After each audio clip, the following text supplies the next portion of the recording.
This is Up for Debate, episode number 271, recorded February 15th, 2024. Hello, everybody. Welcome to this episode of Up for Debate, the debate show where the two hosts agree on everything. I'm Sean Jennings, joined as always by a man who always looks good on roller skates. It's Matt Mariani. Hello, Matt. Hello, Sean. I don't know if you've ever seen me on roller skates, but I I do not look. It depends on good. I guess I look like somebody who should not be on roller skates. I think that's how I would describe myself when I am on roller skates. I do own a pair of roller skates. Did you know that? That is an interesting fact. I did not know that. I purchased them kind of fairly recently. I put them on once, discovered they don't really fit my feet. Probably should return them. Think we should give them away to a fan? Maybe we'll give them away to Usher. Oh. So Usher's a pretty big roller skater. Seems like a fan. I like your idea better on hindsight. I think that on second thought, maybe we'll sign it. Maybe I'll sign it and we can give it. Would you do like a little fan giveaway? Yeah, keep on rolling with Up for Debate. Yes. To our super fans out there.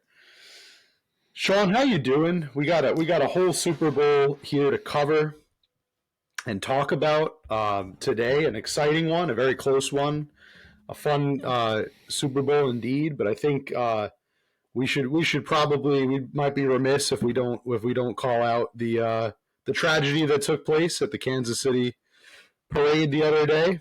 I think that we're both of the same kind of mindset on that we wish the best for the people, the folks that are dealing with that sad and tragic thing that happens all too often in this country. Up for debate stands for common sense gun laws and better mental health and infrastructure. And it's the only thing we stand for. Let's be clear. We've never stood for anything in the years we've done this. But it's good to know we stand for something. If you have been a long time listener of the show, then you know that that's something we stand for. But so that being said, the episode is kind of dated in that way because we do this weekly, and so this happened just yesterday at the victory parade for your Kansas City Chiefs. Yours and mine, and yeah, we hope for the best for everybody involved there. Absolutely, Matt. It gets the official Up for Debate thumbs down. Now, Matt, let's do. I think this is how we started last week, so let's do it this week. Let's give the overall. What did you think of the Super Bowl? Wow, I can't remember a Super Bowl being as so like tale of two halves doesn't even describe it. I get like a lot of people say that the first half was boring, but it's one of those like defense. It's very defensive heavy, and if the defense is doing its job and the offense is not, then I think that it could get boring. It could appear boring, especially to like outside fans who don't watch a lot of football. But one thing I will mention before we talk about the much more action-packed second half or the halftime show, Sean, this was I don't know if I think I probably mentioned this in some angry rant in the last episode, our pre-Super Bowl episode, but I actually did make good on my promise, and I decided to watch the majority of the game on the Nickelodeon stream, and I did not regret it. It was highly entertaining, much better option, and I hope that they do more games on Nickelodeon because of it. It was great. It was great. You had did you watch any of the game on Nickelodeon by chance? Did you flip over there? I'm so disappointed. I saw clips after the fact, but I did not. And actually, on Don't Panic, which we taped on Monday, I showed Dan and Colby some clips, and they got a kick out of it. We talked about it for a little bit. I'm disappointed because it did look like a heck of a lot of fun. It was a fun time. You had a lot of CG. Mostly, if you did, those of you who didn't watch the coverage on Nickelodeon, if you watch CBS instead, most of it was just the CBS footage with like very colorful SpongeBob, mostly SpongeBob. I'll say he was the dominant IP for sure. A little bit of Dora. Dora was actually some of the funniest parts. She would come in and explain the penalties whenever there was a flag called. Dora would kind of pop up on the lower right hand part of the screen and kind of explain each penalty in very like layman's terms, like for the kids. But she had one good zinger where she, it was like toward the end of the second quarter, and neither team had scored, and or maybe like the Niners had a field goal or something. It was like a very very low score at that point, and Dora said, maybe we can use the map to help these teams find the end zone. Great, just absolute Dora coming in with just fire. So it was a good moment. It was interesting. This was the first year that they actually put Tom Kenny, who voices SpongeBob, and the guy who voices Patrick, whose names I don't remember.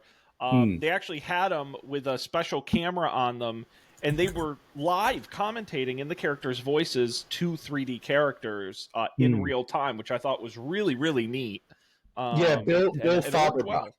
Bill Fagerbach. I think that's how you pronounce it. Something like that. Yeah, got a lot of great, kitties. Very fun, and yeah, it seemed like it was a hoot. Definitely more fun than goddamn Tony Romo, who Tony Romo'd all over it. He did.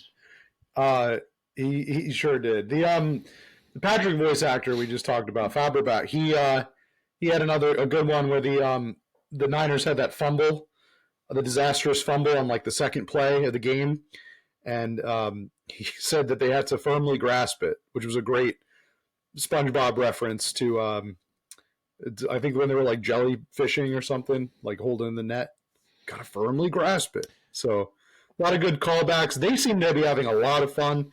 I think I have a theory that I think, and my wife had the same theory, that they were getting progressively more and more drunk as the night went on. So they were just having a lot more fun with it, getting a lot more loose, and they seemed like they were having a good time. The whole broadcast was great. So again, I think if they do it again next year, highly would recommend it. Although they did do it was a missed opportunity. I think they could have used the "my leg" guy sound effect. Oh, sure. When Greenlaw tore his Achilles running down the field. That would have been memorable. That would have been something. But otherwise, yeah. The Nickelodeon experience was a very positive one. Excellent. So, what did you think of the halftime show, Sean? In general, we'll go like broad strokes before we get into our bets. Yeah, that was a mistake on my part. What happens every year is I watch it live and I don't think it's that great, and then I watch the replay on YouTube and I like it more. And I've been really busy this week. I haven't watched the replay yet, so my feelings could change. I thought it was good. I don't think it was the best ever. I think it was solid. I think he was a good choice, and I think overall the sentiment was very positive. So, I was on board. Yeah, I don't know if there was anything like super memorable coming out of it. There's no like wow moment or like I can't believe he did that. It was pretty mild in that respect. We haven't had those kind of moments in kind of the more recent Super Bowls. Not a lot of like tons of memory. I mean, we certainly know Elvis Presto, that's for sure. We'll say that. Few are, but actually, a funny thing. I was showing some folks at work. We were taking a trip down Super Bowl halftime memory lane, and so we were all gathered around the table in the common planning area. We were looking at the Elvis Presto halftime show. We watched the entirety of the 1995 Indiana Jones and the Temple of the sure. Yes. Tony Bennett. I think we watched that on the show, but I had to let them all live that, and they all found it hilarious. So, Tony Bennett and who else? Diana Ross. Diana Ross, yeah. Really, just was it, or was it Gladys Knight? It might have been Gladys Knight. I don't remember for sure. My brother and I were talking about the Blues Brothers halftime show, which was pretty terrible. They're Sean, was Patti LaBelle. Patti LaBelle. Bell, of course. Yes, and they sing "Can You Feel the Love Tonight." I'm sorry, I interrupted your story. No. I was just saying, Hmm. yeah, no, they used to be a little more unique, but I think what people want is just great music they remember. At some point later in the show, we can talk about maybe some thoughts for next year's halftime show. But I really feel like they've settled into this artist who maybe isn't the most current, but had a period where they had a lot of number one top songs that people know and remember and who are good stage performers. And that sort of slots them in. I don't think you're going to see, a lot of themed type shows. I don't think you're going to see a lot of ensemble type shows. You get your Rihannas, your Ushers, your Lopez and Shakira's. Like, I think that's going to be your mold. Hmm. Yeah. See, it seems to be, and it was a fine halftime show. I don't really have a lot of complaints about it, other than there wasn't really anything spectacular that happened, and that's okay. I mean, it was a decent show, and I think that allows you to kind of look for some other little like lesser, maybe on like I don't know, for example, like little lesser mishaps. For example, the first time you watched the halftime show, maybe when you rewatch it, did you notice the lady falling down for one of the background dancers falls off the pole that she's on? Kind of like I slide. saw that clip. I saw Mm-hmm. that clip. I saw the clip of the guy in the audience who gets flung up into the air. Yep. And then I saw, of course, the Alicia Keys voice crack that they edited out of the recorded version.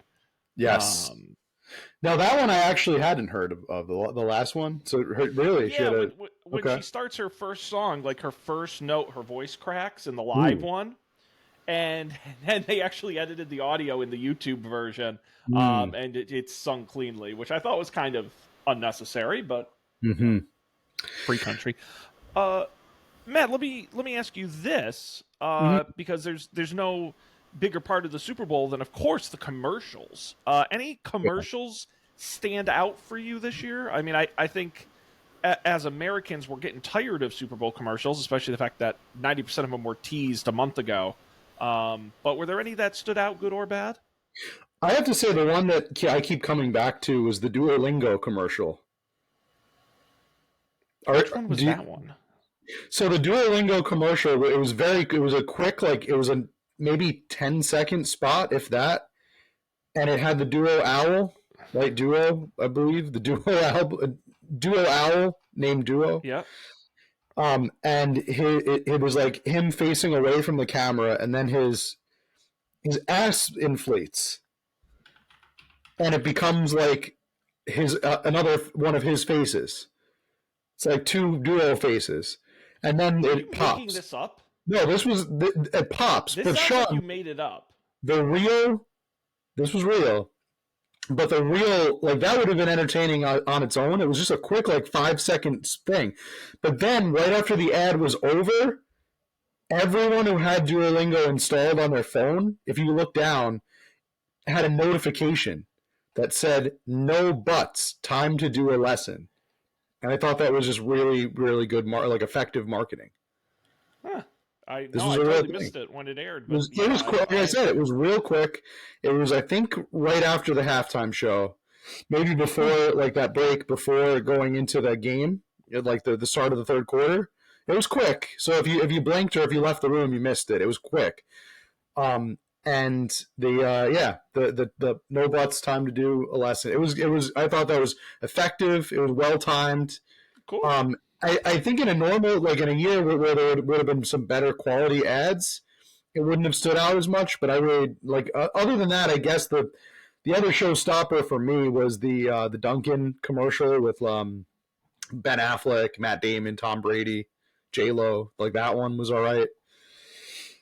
Um, I mean, what a way to shout out $3 stuffed croissants, or whatever they were hawking. Looked very expensive. Yes, yes, it did. How about you? What did you think, Sean? What were some standout commercials that you thought about? Yeah, there weren't Hmm. too many I thought that were utter disasters. I will say I think the two that made me, well, I will say the Paramount Plus commercial with Patrick Stewart. I saw before the Super Bowl and it made me chuckle. During the Super Bowl, the two ads that I actually like smiled and laughed at were the State Farm Arnold Schwarzenegger ad. Neighbor, no, it's neighbor. Neighbor, she's in labor. Like it was just stupid enough that I chuckled. And then the other was the Michael Sarah Sarah V commercial, Yeah, I which was just thinking again, about that one. it wasn't great, but like I just enjoyed like they did the Sarah with the Sarah and like it's just such a basic ad idea. Like it wasn't big and grand. It was just stupid. Yeah, And Michael Sarah is very funny and that made me chuckle. So I I did guess enjoy those. you also had the Jason Momoa dancing ad Yeah, there was with the Christopher two guys Walken in with scrubs. BMW. I know a lot of people liked. Yep, that was a Um, good one too. It was all right. It was all right, but not a year for a ton of very like memorable ads that were. I don't know. yeah, I agree. Hmm. No, it was fine. And Mm-hmm. again, what sucked is most of these were teased ahead of time. Yeah, or had already Uh, like I had already seen the Christopher Walken one that had already come out somewhere else. yep. Um, So that was a bummer. but another bummer. You watched some games in the regular season. You follow the regular season pretty closely, right? So Yeah. like all through the regular season, the NFL had been like teasing this big connection with Ghana, and it was like, stay tuned for the Super Bowl where we're gonna because the ad always it was during the regular season games and playoff games where you had like a kid running around through a city in Ghana and like being chased by like these actual football players, athletes from various teams, and then all of a sudden they kind of like disappear or something. I had like it really seemed like they were going to tease that one of the games next season was going to be played in Ghana. That's what I thought they were going Yep. to announce, but all that it was is just that like the NFL supports Ghana or something. The NFL had like a scholarship or funding for players for Ghanan play. So I didn't really understand what it was for. I guess it was for some kind of training fund in Ghana, but not they. That was it. That was the extent of the announcement. Yeah, and it's not a new thing. It's and I forget the name of it. It's their Mm. international. It's essentially their international recruitment program. So they're Yeah. trying to get players from around the world who aren't from the U.S. to play football, and come to the U.S. and play football. And they've had some success in Europe, not so much in Africa. And so I think that was part of what they're saying is our commitments to the world, in getting them to participate in football. NFL usually runs a highly produced, expensive commercial every Super Bowl. They did one with flag football a couple years ago. They did Mm. one for the 50th season that had all the players in it. That was pretty good. Yeah, I thought this wasn't their like most spectacular effort. I think the thing is all of these commercials are exactly the same if you watch them over the years. Like they're cookie cutter, and I just think they're getting a little tired. Mm. I agree with you. I don't think it packed the punch some of their past ones did. Yeah. It didn't quite stick the landing. Yeah. Um. Uh, Matt, why don't are you mm. ready to cruise into our bets here? I'm ready. I was just going to say the second, long and short of it was that the second half was a lot more exciting and action packed than the first. We had Usually is in the Super Bowl. our overtime situation, um, and almost I think the closest we ever came to a double overtime seemed Yeah, like it. I The was going to clock was ask Matt. running down toward the end. There was a lot of controversy Mm. after the game. Mm-hmm. Did the 49ers know about the rule Mm. change this year? My question for you, Matt, were you aware of this new playoff overtime rule? I have to admit I was not. I was just as clueless as Coach Shanahan was. I didn't know that. I think it was somebody during the broadcast like reminded. Maybe it was SpongeBob. Maybe it was Patrick. Maybe it was Dora. They reminded me that this was the case. That there was it's no longer first touchdown wins. Both teams get a chance to hold on. What do you think of that rule, Sean? Uh,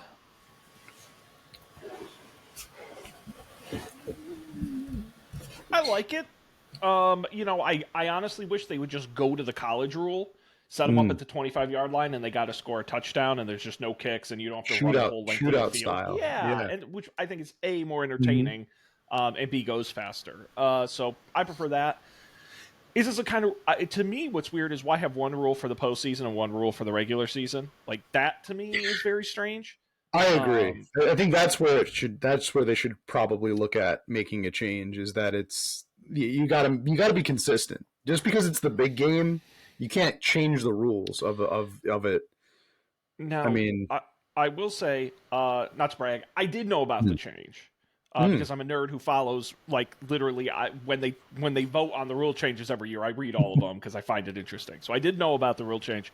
But one thing I learned is that the 49ers actually, like many, or I'm sorry, the Chiefs, like many teams around the league, actually employ a game strategist.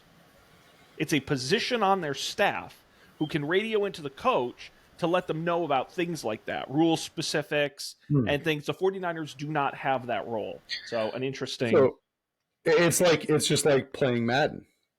when John Madden used to, "Hey, here's the play I want you to call. If you're going to do a Yeah, running play, here, choose this one." Yeah, well, just knowing all those intricacies, hmm it's important.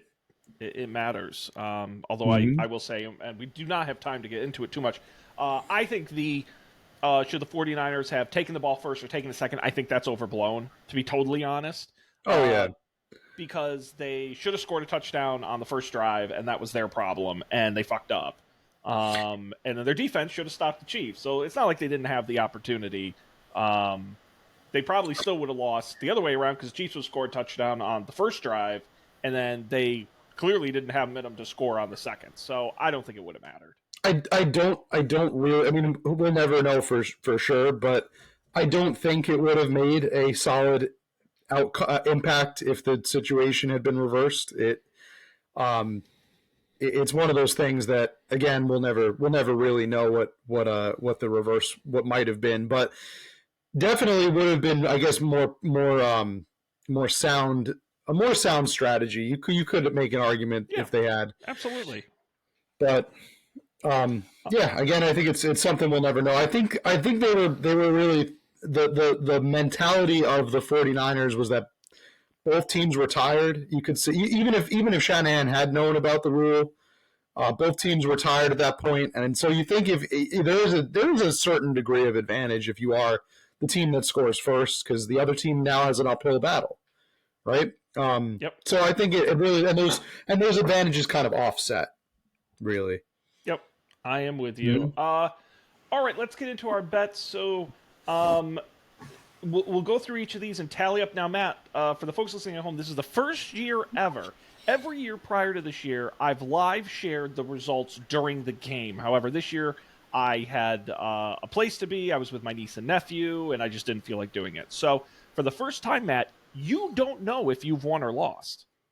This is correct. And even if you did live tweet it, I don't have Twitter, so that wouldn't have mattered. Exactly. So, a total surprise. The other twist this year, if you guys didn't listen to last week's episode, is I bet cash for the first time on some of these bets. So we're not only competing against one another, I'm competing against my own wallet to see if I was able to profit at all on my Super Bowl bets. So let's go ahead and get started. Our first bet is the coin toss.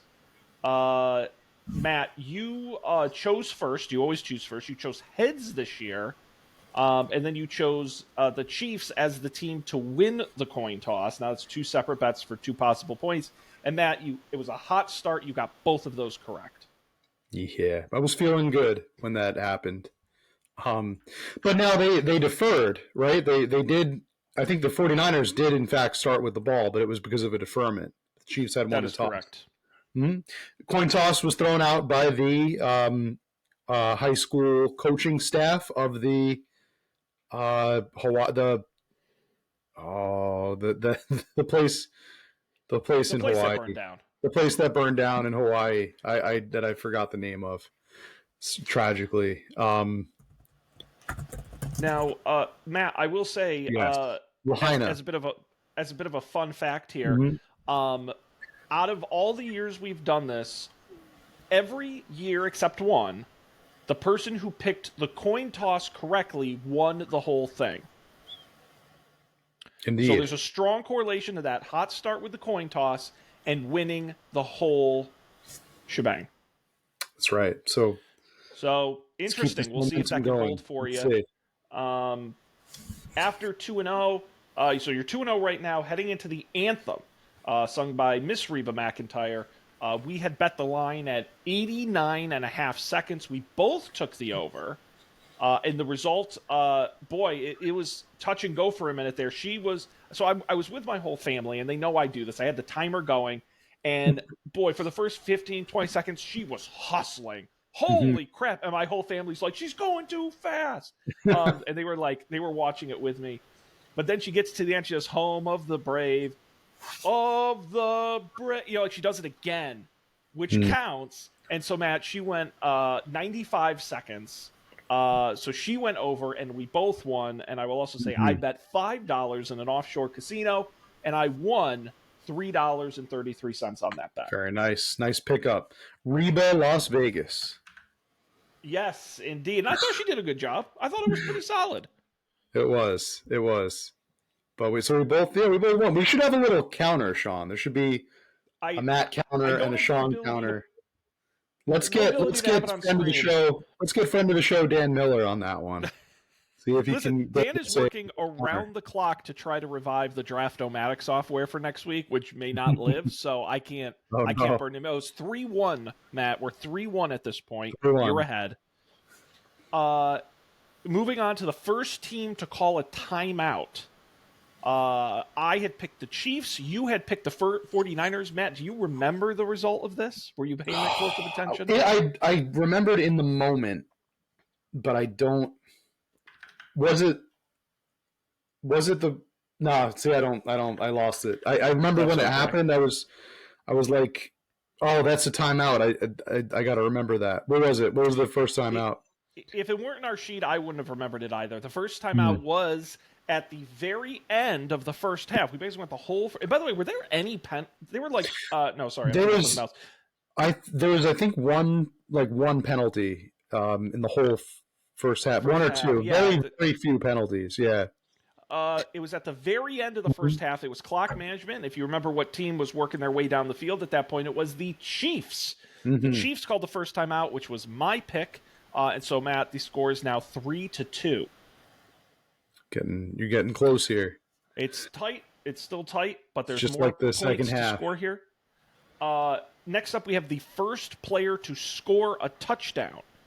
I had chosen Patrick Mahomes. That was my big betting gamble. I had an opportunity to win $150 on that if it came true. You picked Rashee Rice. We were both wrong. I lost $5, and it was that I got to give a shout out to my namesake, Jawan Jennings, for the highlight play of the game with that pass to McCaffrey, who scored the first touchdown. Trick play. Awesome. Was that a prop bet in your offshore casino? Could you have bet that a team would score on a trick play? There was a bet on, will these teams... I remember we did one about trick plays. Yes. Right? So I will skip ahead here a little bit. This was an exciting one. I was very happy to win this. How many players will attempt to pass with the over-under at 2.5? Basically anyone who's not Mahomes and Purdy. Matt, you took the under and said it's not going to happen. I took the over. I won the point in our league, and this was my big cash win. I won $13.60 on that bet. That's right. That was a good one. That was I remember that was your boon. That was like your big money prize. I was feeling good because I said they're going to do some kind of trick something. But the thing is, the bet was just a pass, not even a touchdown. So it's pretty incredible they were able to do that. That was a great play. And Jawan Jennings, by the way, I voted for him for MVP because he had a fantastic game. He did. It's just a shame they lost.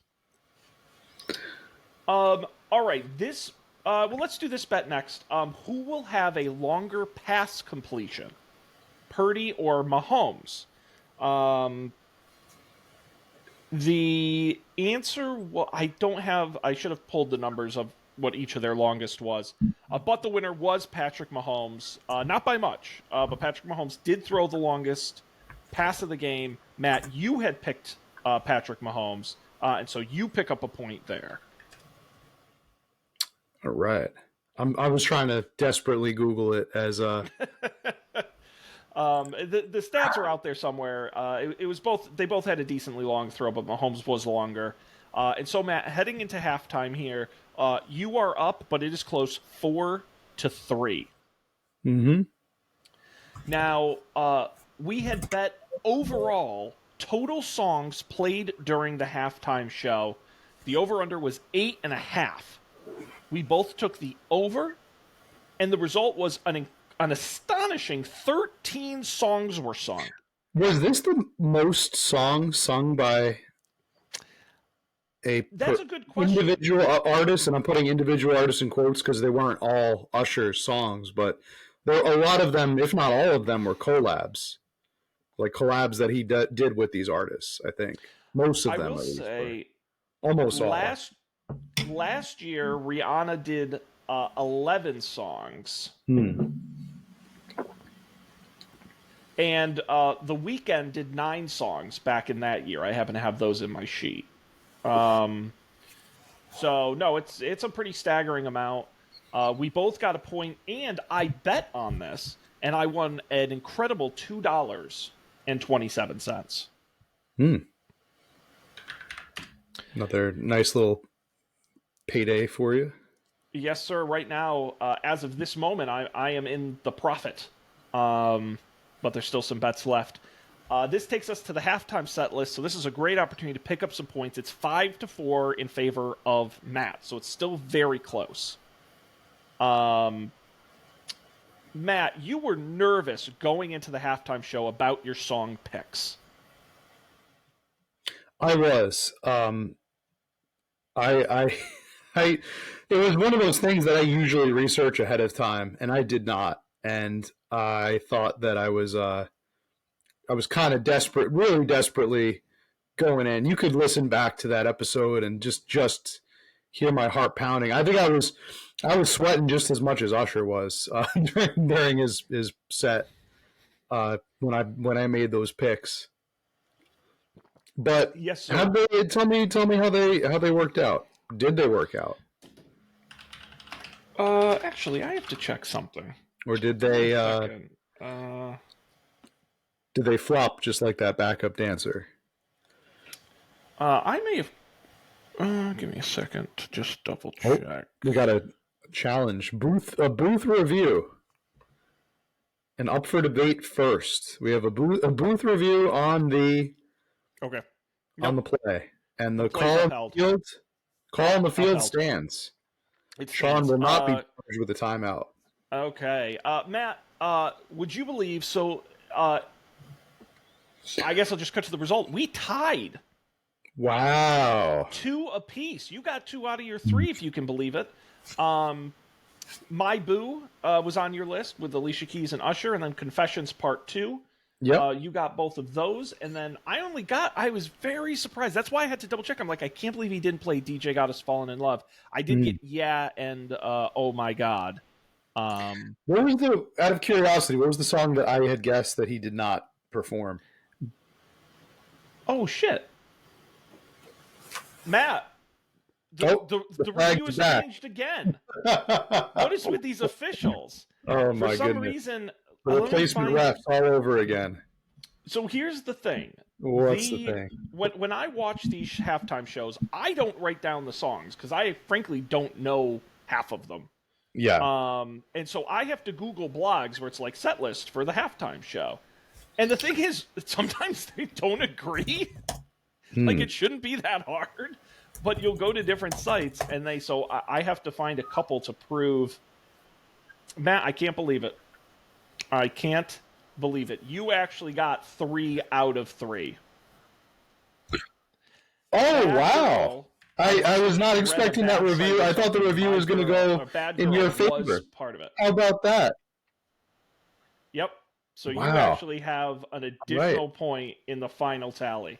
That's crazy. That is crazy. When you said it was up for review, I thought you were seeing if I thought you were checking for confirming one of your songs. So I swept. How about that? I swept the song category. I got to look and see if that's the first time you've ever... No, you swept last year, too, with Rihanna.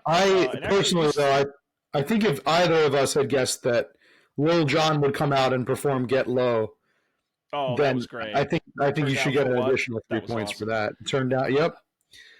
Uh, Matt, just an incredible overperformance on that one. Highly impressive. And I am just shocked you got more than I did. But again, I know you're a much bigger Usher fan than I am. So I got to give you credit for that. And your heavy point total takes you to takes the score 8-6. Indeed. So you're up 2 points on me here. Heading into the back end of the game here, Matt, the color of the Gatorade dump. We've done this one a long time. It's one you've never actually won, believe it or not. I have won it. You've never won this bet before.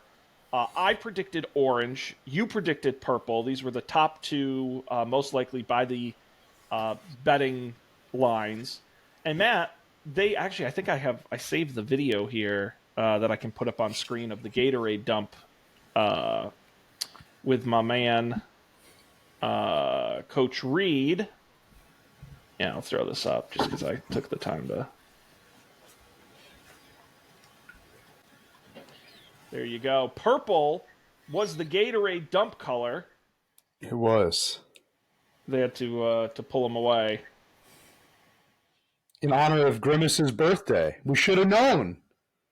We should have known. This was Grimace's birthday year. The year we chose to celebrate Grimace's birthday, and you have Coach Reed, big fan of Grimace, big fan of cheeseburgers, so he sure it just is. makes sense. It writes itself.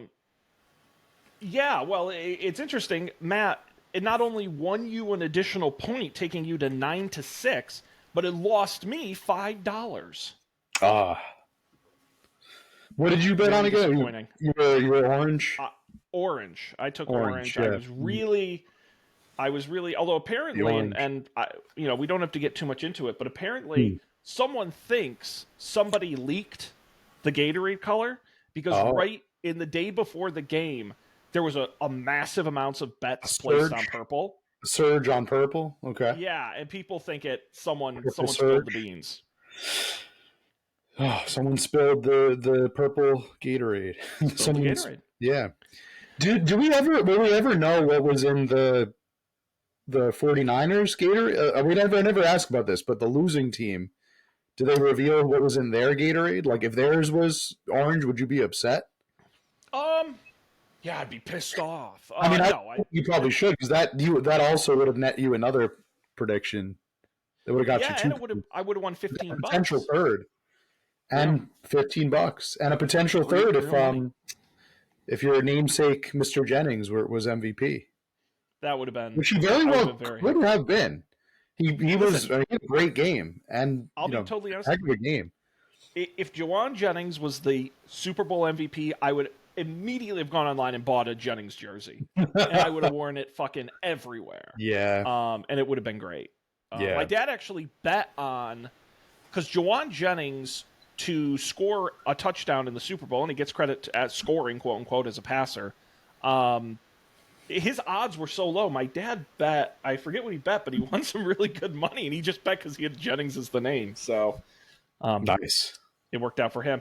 Matt, here's the thing, right? The score is 9-6, and we have 3 bets left, which means I have to basically sweep to tie. Not a great showing by my part, and spoiler alert, I didn't. So we have left the winner, the final score, and the MVP of the game. Matt, you had very successfully picked the Chiefs.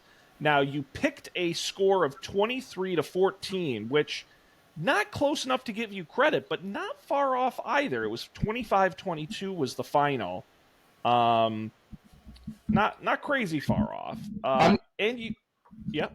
I'm going to say I'm going to give a shout out to my dad here, who didn't correctly predict the score, came close, but did predict that the game was going to go in overtime prior to the game even starting. I don't have my phone in front of me, so I think he said the final was I think his prediction was Niners 28, Chiefs 27. So he had the wrong team winning, but he did have the game going into overtime, which I think a lot of people did, but his final score wasn't too far off either. But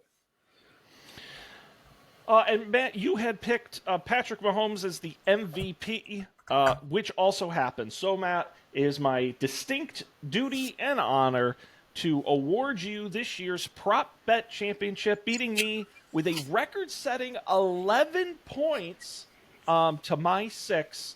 Not only our widest margin of victory ever, but also our highest scoring. Previous to that was 8. And you got 11 points this year. I just want to recap. You hit every single bet except first player to score, which we both missed. Well, actually, no, you did miss a bunch, but you hit, I think, more bets than any one of us has ever hit in a single Super Bowl. Take me to Vegas. I'll sing that Vegas song just like Travis Kelce did. Thank you. Now, accept the reward. I will also layer on top of that. I also lost another $5 on the MVP bet, but in total, I lost $15, but I won $19.20, which leaves me with a final profit of $4.20 on my bets. $4.20, Sean. Congratulations. I actually did make some money. Now, to be fair, that $4.20 is trapped in a Panamanian casino, so I may never actually get it, but in theory, I profited. So you did, and I think so. That means we're both winners because of it. Listen, the real winners are the listeners who got to enjoy us going on and on about how we did. But don't go anywhere because it's what it's time for now, Sean. What is that? We have to predict the next one. Oh boy, we got to predict the next one. What are we going to see in 2025? What are we going to see from Super Bowl 59? Super Bowl 59. Licks. What are we going to see? Who are we going to see? I don't remember who went first last year. It's been a year, but I don't mind going first if you prefer. The floor is yours. My notes? Good, sir. The floor is yours. I defer, and I will think about my picks now. So, I would like to propose a tweak to this endeavor because we suck at it. It's not only that we've missed it; we've never even been close. So, I think each of us should get to pick 2 different matchups. The only rule is it's 4 totally separate teams between the 2 matchups. Sean, I beg to differ. I had one team last year, I think. No, I didn't. I deleted last year. I didn't. I think I in my mind I had picked. No, you didn't. I don't think you had either. I was actually pretty far off. I was. No, we're always really far off. I was not even when we look back at them, we're like, what the hell were we thinking? Sean, I think I had like the Eagles and the Bengals or something. I think that's right. You did. I know.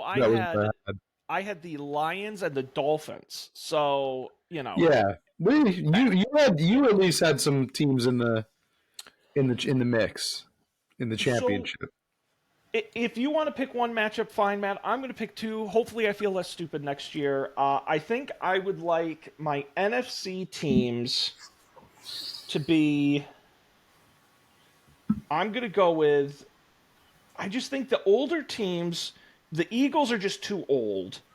I think the Cowboys are the Cowboys. I think I really like the Packers or the Lions as my NFC picks. Because I do think the Packers are a young and exciting team, and I'm going to feel really stupid next year when they do badly, but there's just something about them. And then on the AFC side, I'm probably going to take the Bengals because I think they're going to be good coming back this year. And then I'm going to take... See, I just want to pick the team that's not going to... I want to pick the Texans because I think it'd be fun. It's not going to happen. I just think it'd be a lot of fun. I'm picking the Texans. I really should pick the Chiefs. I think it's foolish not to pick the Chiefs. But... I really... This is more of who I want to see in my matchups. What about you, Matt? Yeah. I'm going.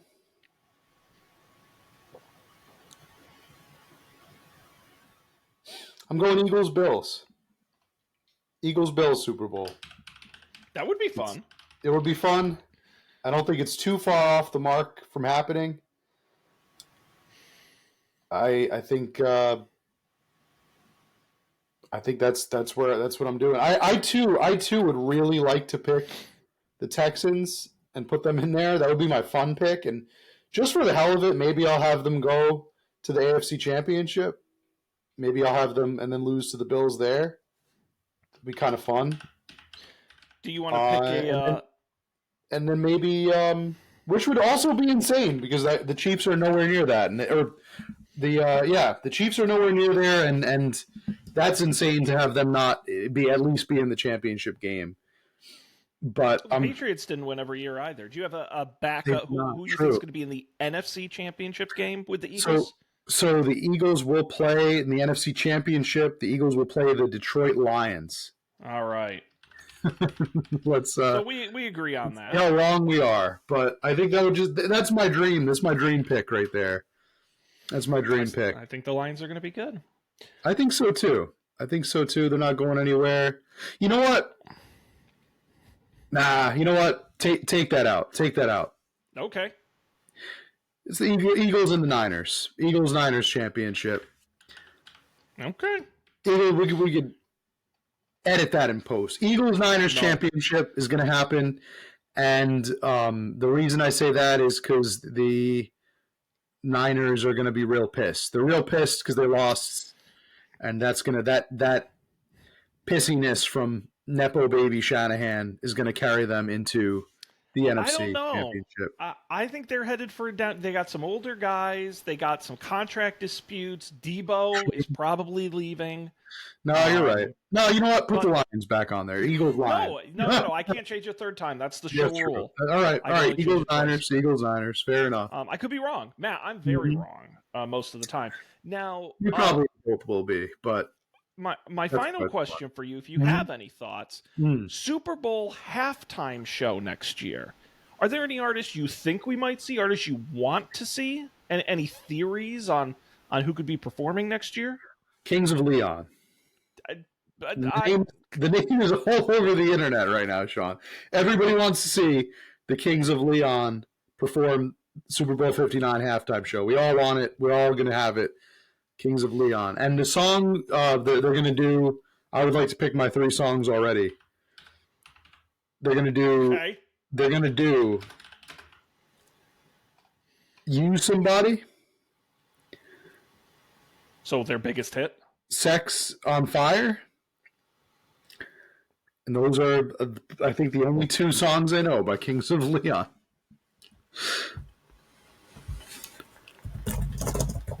Okay. That's I'm not going to get my hopes up, but did you know they're from Nashville? No. I don't know why. I know a single fact about them. I always thought they were British. They sounded British to me. Notion is a third song by them. So, what do you think? What do you think, Sean? What's your prediction for the halftime show? I'm gonna give you. To be honest with you, Matt, I'd actually like to get it right. So I'm gonna give you 3 real halftime show predictions, and I'm gonna be very proud of myself if I get it right. Number 1 is, I think, the least likely, but again, if you look at what they've done recently, artists that we have some nostalgia for, not like 50 years ago, but not super recent either, that have very catchy songs that people know the words to, kind of upbeat. And I circle back to one of the biggest music stories of 2023, NSYNC reuniting. I think it may finally be time for the boy band halftime show. NSYNC, Backstreet Boys, and a third band. Now, you could go backwards and do like New Kids on the Block, something older, or come newer, right? You get like a BTS, who I know have broken up. Maybe they get back together. One Direction maybe gets back together. Something a little more recent to perform in with them. It's the boy band halftime show. I think nostalgia folks would get very excited for that. Ooh, I hope that comes true. But I also hope one more thing. I also hope that Janet Jackson is involved in some way. That would be great. She's still out there performing. Yep. Second option. This is a twofer because I don't think either one of these performers could do an entire halftime show themselves. But again, look at an artist with a good career, modern music, upbeat, popular. I think you do a twofer. Miley Cyrus and Kesha. Okay. By the way, I believe are friends in real life. And I think Miley Cyrus is really your headliner because she's still making popular music, unlike Kesha. But I don't know if she has enough songs. But you go all the way back to Party in the USA. You work your way forward. Wrecking Ball, Flowers, all this. Kesha comes in with a hit or two. Upbeat, high energy. I think people would get excited for that. Yeah, and it kind of mirrors the J-Lo Shakira halftime show from a couple years ago. Yes. Two women headliners. Yeah. I think that would be great. That. I think that would be good. And then you kind of have that boy, girl, right? Because you had Rihanna last year. You had Usher. Now, yeah. I think that was a good one. Yeah. And then you can save the boy band for Super Bowl 60. Oh, there you go. When they're all in their hundreds. My final pitch, single artist, male, long career, ton of hits, including collabs with other artists, right? Kind of like Usher, where you're bringing other artists in. I think they could put on a decent show. Justin Bieber. Biebs. Again, has made hits through his whole career over the last 15 years. Is still making them today. Lots of guest stars. The downside is he's not quite as high energy. Like, he's not a real dancer anymore like he used to be. So, but I do think he could carry a whole halftime show with his catalog. What do you think about Eminem? Some buzz about Eminem? They just did Eminem with the all hip hop halftime show. That's right. He did kind of appear there. Yeah, he could. But again, I think the hip hop R&B pop angle is, you look at like a Katy Perry or a Lady Gaga or some of these folks. I think are the way to go. So I'm just trying to think like who is Beyonce's already done it. Like I'm trying to think of who that. I don't think it'll be Taylor Swift. I think Taylor Swift's oversaturated. I don't think anybody needs that. But there's got to be another artist who that would cover. Like Dua Lipa would be great, but she just doesn't have enough songs to fill a whole halftime. She's high energy, catchy, dancing. Her and Lizzo, doing a halftime show could be a lot of fun. I don't know of all the picks you've had so far. I think to me the most intriguing one is the Biebs. That is intriguing. Having him cover a whole show because it does open for a lot of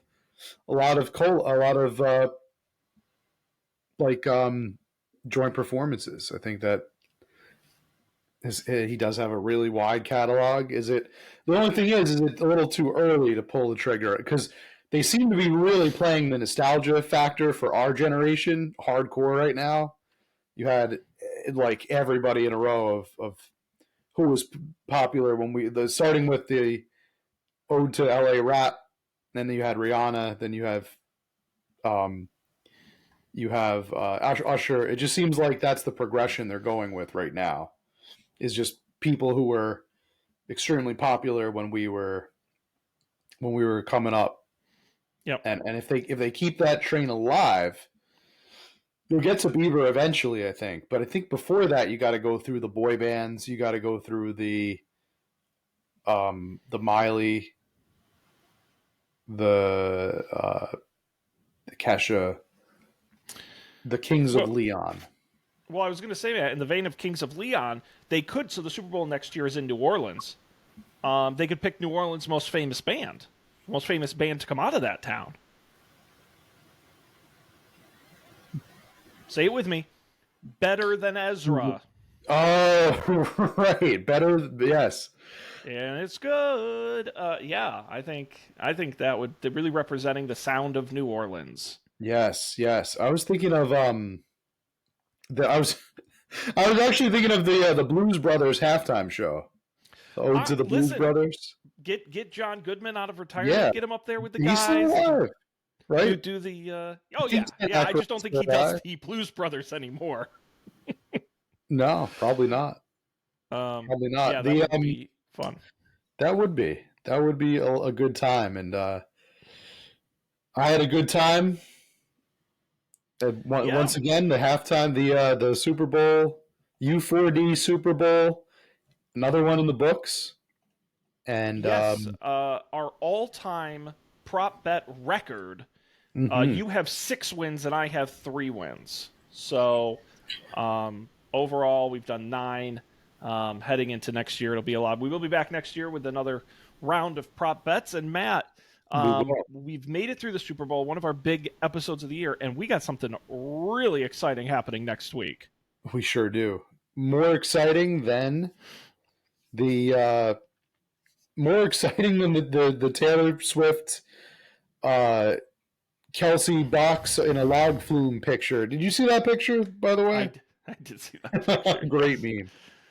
Great meme. But yeah, what do we have coming up? Listen, Matt, the I have to pandemic put tried that in to this kill it. episode somewhere. But it took its ivermectin. It's just fine. Hmm. It is the movie league is back. Get The movie excited, Matt. Historically, we had done a winter and a summer. This year, it's just a 2024 all year league. We have 30 movies to choose from in chronological order, starting with Dune Part 2, which comes out March 1st, and ending with Nosferatu Remake, which comes out on Christmas for some reason. And we've got 30 movies. We've got 5 teams. I can announce the teams officially here because they have all confirmed, and they're all returning. Matt, you will be partnering with Heather once again, the return of Mether. We have Dan will be reuniting with Sarah, a power team. They've won before. Colby will be bringing in first-time participant Laura, which will be fun. We also have Mike and Laura are back, who have, I believe, have won before. And Kaylee and Brian will also be joining us. So we'll have 5 teams. We'll be auctioning off 30 movies, and we'll be tracking them all year long to see who can take home the crown after a very long 4-year hiatus. Very much looking forward to it. Can't wait. Our first post-COVID run at the movie league, right? And Absolutely. And, can't wait. you know, I was nervous. The problem we had not to get too much in, the problem we had pre-pandemic was 1 or 2 movies would blow out the rest. In our final year, believe it or not, it seems very long ago. It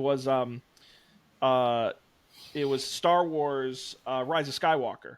Blew us out. The team that got that, nobody else could really compete. It did so well. What I'm optimistic about is looking at the 30 movies coming out this year. Now, again, who knows what the future holds. I don't see a movie in here that I think will absolutely blow. I see a lot of good hits, but no one movie that's just going to eat all the others. So I think it's going to be a really fair fight this year. There's a lot of big films, but I think we'll be able to distribute them around in a way that makes it a pretty close competition. I'm excited. As am I. I have to kind of think about a strategy going in, but very much looking forward to getting back in the saddle. You know, Matt, I haven't played in this since the very first one, so I might be a little rusty. Can I give you a piece of advice as my co-host who I'd like to see win this thing? Go for it. Not that I'm an expert, but Nobody else is listening to nobody that's participating is listening to this, so no, of course not. mhm. My strategy going into this, if I were doing it, would be you need a franchise film and you need a kids movie. Indeed. I couldn't agree more with that. I like Deadpool 3. I Mhm. think that's going to be the big movie of the summer. I know people are tired on Marvel, but I think Deadpool still has some cachet, and it could be a well-reviewed Marvel movie. for my kids' pick, this one I'm less sure about. I do think Despicable Me 4 will do well, but that's a franchise that's lost a little money along the way. It's a little tired. And then there's Incredibles 3 coming out in November, which, the second one did very well. Again, is fatigue there? I'm not sure, but there aren't a lot of other kids' movies around that time. So I like Deadpool 3 and I like Incredibles 3. Those are probably my two. If you can get them at a good price, those are two great picks. Yeah, I think those are definitely solid. What do you think of Dune? What do you think Dune is an option? The early reviews, what's nice about obviously we don't know about the end of year movies, but Dune Part 2, the reviews have been really positive. They came out today. People are saying it's better than the first. It's a great movie. The thing about the first Dune, though, is that was a digital-only release. That was a pandemic digital-only release. So how will it do in theaters? I'm not sure. The good news is nothing else is really playing. So I think it'll be solid. I don't think it'll be record-breaking, but I think it'll be solid.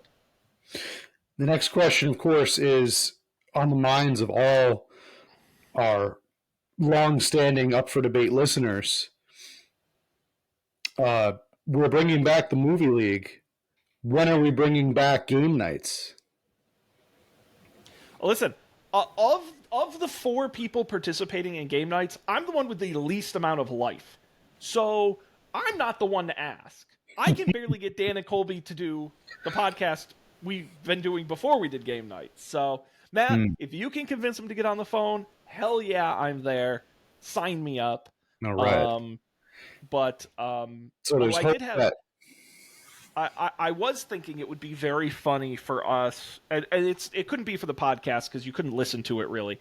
You and I should get on Twitch sometime and play video games, and I think it would be because I've gotten a little bit into watching Twitch, and I'm still a horrible gamer, but I do think you and I and some guests playing on Twitch would be very funny.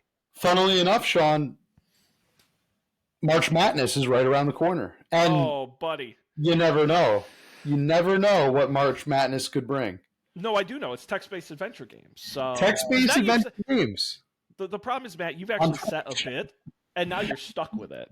You backed yourself. It's going to be a month of Dream Daddy. I can just feel it. Yeah, we should be so lucky. We got to start looking those up. I can't believe it's almost March. So anyway, listen, guys, I'm just being honest with you. We have got an insane future coming up on the show. Make sure you follow and subscribe. UpForDebate.tv is our website. Subscribe to the audio wherever you can. And you can, of course, get the video version on YouTube. It's going to be fun next week with everybody on the video call. And, of course, you can get a hold of us. UpForDebateTV@gmail.com is our email address. So we're going to put a pin in it here. Thanks for joining us for another great Super Bowl, and we'll see you next time for another thrilling episode of Up for Debate.